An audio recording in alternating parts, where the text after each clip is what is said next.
Determining whether or not a wheel bearing is good or bad, unfortunately, can be pretty tricky, and there might not be one tried and true method that can tell you if it's good or bad. A few real common symptoms that come with a bad wheel bearing is one, you'll normally hear a drone as you're driving, like a rotational drone that's dependent on the speed of the vehicle and not the speed of the engine.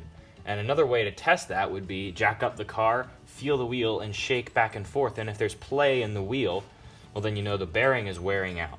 But in this case, I had a drone, and I could certainly hear it, especially if you turn left and right as the weight balance shifts. I felt it more on the wheel.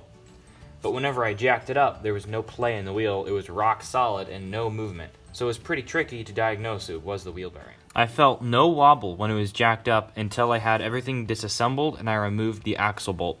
Then I felt the wheel, like the flange hub, shaking back and forth. That's when I felt the play of the bearing. So that was rather interesting, where everything was apart as soon as you remove the axle bolt, and I think it is releasing tension with the CV axle. That's when it all loosened up.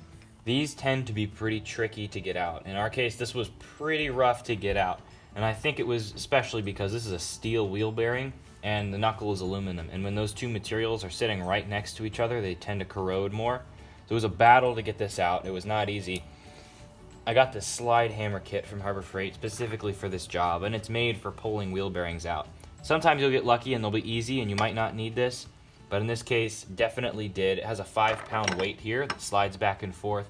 It hooks up to the hub flange and then pulls out, and there's a lot of force you can get with it. So even if you might have that wheel bearing drone and you're trying to diagnose it, you jack it up, you try and shake the wheel, and it's solid, it's tight. That doesn't mean the problem isn't the wheel bearing. Sometimes there's not play immediately in the bearing.